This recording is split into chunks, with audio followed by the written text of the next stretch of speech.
Listen, we're thrilled to be here today. I'm proud to be joined by Mayor Sayegh from Paterson. We will be joined by Commissioner Ruby Cotton, who's on our PVWC Board of Commissioners. She's on her way, so we'll be joined Christmas. by. So is you can get away with that as the mayor. Also, Councilwoman Cotton as well. Joined also by Darren Bach from the National Park Service, the park superintendent. Beautiful park that we're surrounded by here today. And we're also joined by Doug Phelps, who's the CEO of Phelps Construction, who's one of our contractors, the key contractor doing the work that we're going to talk about today, and Anthony Garrett from Bill Garrett. So thank you for joining us today.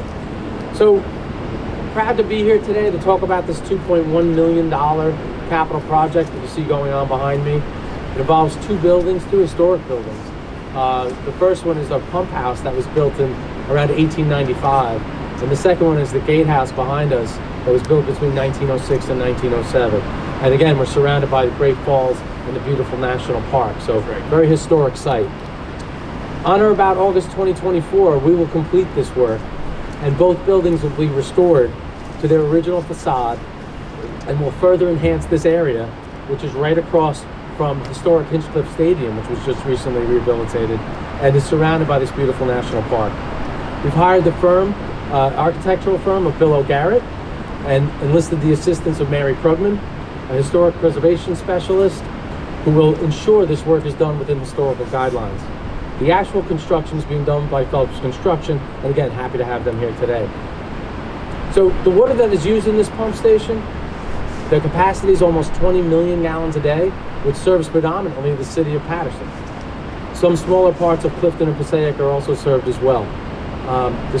So like many of our assets, these buildings are over 100 years old, and they were in need of significant repair, and that's what's ongoing behind us. This work is representative of a series of capital improvements that we're just getting started on, and some have recently completed actually, across our whole service area, across Paterson, Clifton, Passaic, Prospect Park, North Arlington, and Lodi. Some examples are recently completed $29 million project at our Little Falls treatment plant over in Totowa for emergency generators that didn't exist prior to that. Now the plant has backup power that helps us be more resilient, I should say, to climate change and increasing storm intensity. That was just recently completed this past July. In terms of our water distribution, some pipes run under this ground right here. Over almost 60% of the pipes in the ground across our service area will be 100 years old or greater by 2030. So similar to these buildings, that system requires capital investments and upgrades. When we finish those, we expect to ramp up on those upgrades in the next year or two as we finish our prioritized plans across all 6 of those cities that I mentioned. That will help address groundwater complaints and low system pressure in areas that need it. And finally, the closing of the Vine Reservoir and replacement with covered storage tanks, which is right down the road, which is estimated to be $30 million, and we expect to bid in early 2024, will help us better control lead in our water, as well as comply with federal mandates. Further upgrades to our Little Falls treatment plant are planned to help us meet new, more stringent regulations on PFAS and other upgrades needed there to make sure the plant is in good working order. These and other system improvements being planned demonstrate the commitment of PVWC and our Board of Commissioners to provide high-quality drinking water to our customers and our neighbors. So I want to thank you all for joining us today as we celebrate the start of multiple phases of a capital program to invest in our key water distribution system for the benefit of our customers and the communities we serve. And I'd like to turn it over to Mayor Sayegh to make some remarks. Thank you. I hope that applause is for Jim. He deserves it. Plus, you're most of his employees here, right? So, payroll patriots. No, that's what I call my people. If there's one lesson I've learned, an indelible lesson that I've learned from the pandemic, is that there's power in partnerships. And as our superintendent often says, this is a partnership park. Your line. It is your line. I stole it. I'm sorry. But Jim, I'm encouraged by our partnership, the City of Paterson, the Great Falls National Park, and the Passaic Valley Water Commission, because quite frankly, above everything, it is to provide a sustainable and reliable water supply to the residents of Paterson. But it also aligns with our efforts, our ongoing efforts to beautify the Great Falls, which we consider our #1 natural treasure, and a national treasure at that. Just recently, this past May, we finally brought back to life a stadium that was empty and abandoned. And now Hinchliffe Stadium is hosting high school football games again, professional baseball, and cultural events to showcase the diversity of Paterson, being a multicultural magnet that we are. We also will be opening up a civil rights museum with a food court in front of me as well. There's affordable housing for seniors, and so this will make their stroll through the park even more enticing. But on the other side, a river walk is being built, and by June we'll be cutting the ribbon on that as well. That will also complement our efforts on McBride Avenue to build a rooftop restaurant and a food hall to further accentuate the fact that Paterson is a destination for foodies. And of course, right on time is our former mayor and current councilwoman and commissioner, Ruby N. Cotton. Give her a round of applause, please. I'd be remiss if I did not acknowledge John Franco Archimede from the Historic Preservation Commission, because he understands the significance of the city and the role that we've played in shaping our country's history, and the fact that that must be preserved. So I'm glad that you'll be beautifying these buildings and restoring them to their previous splendor and glory, as I might add. And so again, I am encouraged to be a partner with PVWC and the Great Falls National Park, and I am eager to be back here sometime in August of 2024 for the ribbon cutting. Thank you very much. At this time, oh, she's stepping up. Look at her. She ain't wasting no time. She just got here and now she wants to get on the mic. I can get away with this. I've known her for like 100 years, right, Ruby? Ladies and gentlemen, the aforementioned former mayor of the city of Paterson, current councilman of the 4th Ward, and Passaic Valley Water Commissioner, Ruby N. Cotton. Thank you, Mayor. Let me say good morning to everyone. Good morning. And this is absolutely awesome what's happening. And I want to say thank you to the Passaic Valley Water Commission for restoring. These pump stations has been here since the 1890s and the 1900s that they were built here. But to sit next to what's going to be the Negro Museum, Negro League Museum, is going to be absolutely wonderful. But this park is so beautiful. Mary Ellen Kramer Park, Right. who was married to the late mayor here in the city of Paterson, Lawrence Kramer. But to be able to stand here and to see this happening, and it takes many years, but I always say we can get things done by collaborating and working together and doing things together to make this a beautiful park.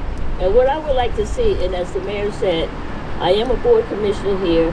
Thank you, Mayor, replacing me with my late husband who was on the board. Also the councilwoman in the 4th Ward here. But I would like to see us do something very special once we get this done in honor of Mary Ellen Kramer, to be able to sit next to our Negro League Museum, that people can come here and just, in the summertime, it is absolutely beautiful here. Just to sit and to be in the historic park here in the city of Paterson, it is just absolutely wonderful. And I want to say again, thank you to the Passaic Valley Water Commission for knowing that we needed to upgrade or fix our pumping station that's been here since the 1890s, the 1900s, that besides our beautiful park, we're going to have a beautiful building that we're going to have here too. But then we need to do something special once we get this project all done in honor of our Mary Ellen Kramer, who really took pride in this part of the park, in our historic district here, in our national park. It is just absolutely wonderful. I'm glad and I'm happy to be partnershiping and to working with everyone here. And for you all out there, you got to come through here to see how beautiful it is, especially when the weather breaks and the summertime comes. And you can just bring your chairs and you can just sit and look at the water. You can just look at the surrounding and the areas. But once again, thank you, Passaic Valley Water Commission, to everyone. I see our historic guy here, John Franco. He is really, he really put the final touch on everything, because when someone talks about historic sites, John knows, and he helps us to make sure that we preserve what we have from the history of the past here in our city of Paterson. I want to say thank you to you, John, for doing that. But thank you all for coming out and partnershiping and helping us and working. And I always say it's not an I thing, it's a we thing. And we together can do so many great things. There's so many great things to improve our city. And and I'm proud to be a Patersonian. Yes. I've been here for over 60 years. That's So right. I'm happy to see what it was, how it went down, and how it's coming back. Whoa!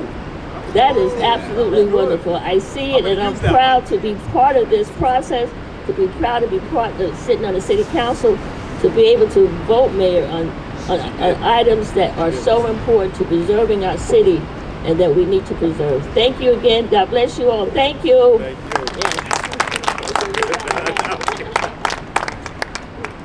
You know, you don't have to fact check what she just said.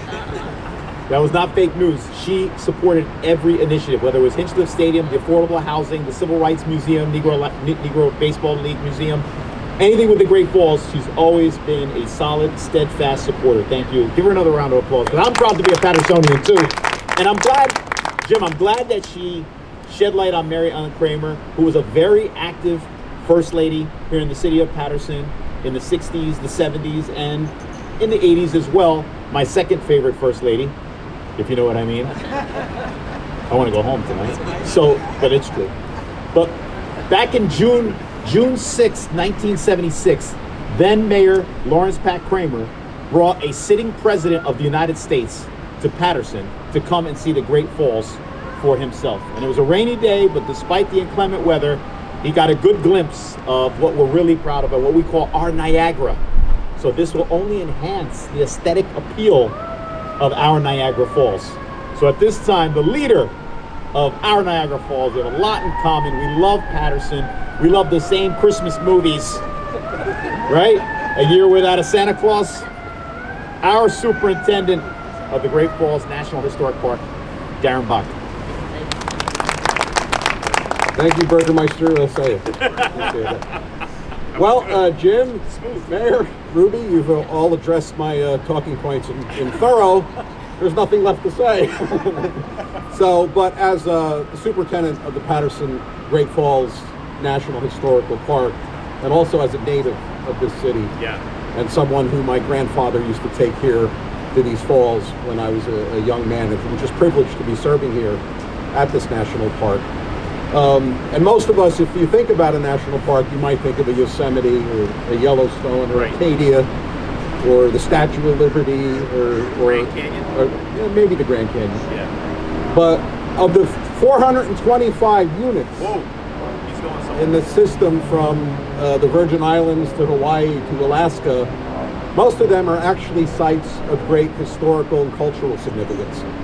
And this, as established as the 397th unit of that system on November 7, 2011, was put aside by the people of the United States in perpetuity to have an appreciation not only for the natural resource that is the Great Falls, but the vast historic and cultural resources that make up this landscape that really is the central place where Alexander Hamilton in the founding era located America's first planned industrial city. And what's great about having all these resources in an urban context here is we're able to actually balance them, because we have to, with actually ongoing operations such as a water utility. And the reality is, long before that stadium was here, this beautifully restored stadium, long before there was the national park, or long before Mary Ellen Kramer's namesake, so rightfully Ruby, graces this space, this place was really known for the storage and movement of water.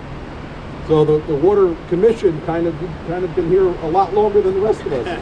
And you're going to be here a lot longer after we're all gone, because there's a lot of pipes under our feet. So I just want to say I appreciate the history that water has played and still plays to this day in and around the Great Falls, and the fact that the Water Commission has gone to great pains to restore these two historic structures that actually over 300,000 visitors last year and on track this year will enter this national park, and they're going to see all these resources, and they're going to be walking by these buildings.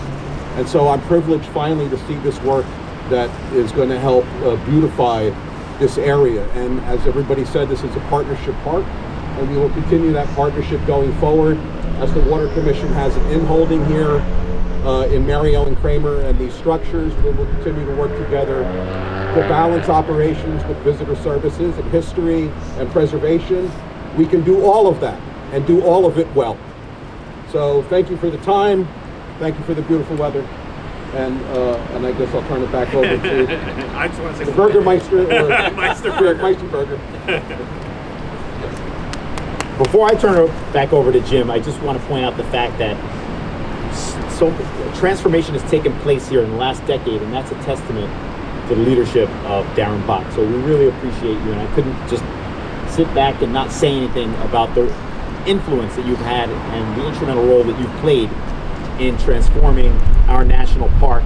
And yes, you mentioned Alexander Hamilton. That's another groundbreaking we're looking forward to next year, hopefully sometime in the spring, right before we do the ribbon cutting here. We'll have a first-class visitor center named for the founder of Paterson, Alexander Hamilton. So at this time, turn it back over to you, Jim. Thank you. So thanks all for coming. I appreciate all the speakers. It was wonderful. I guess we'll open it up to questions. If there's any questions, happy to pause. Yeah, go ahead, Chloe. How many residents does this serve, this whole process? Right, so it's mostly the city of Paterson, so that's 150,000. 160. Sorry, about 160. So for the greater part, about 160,000.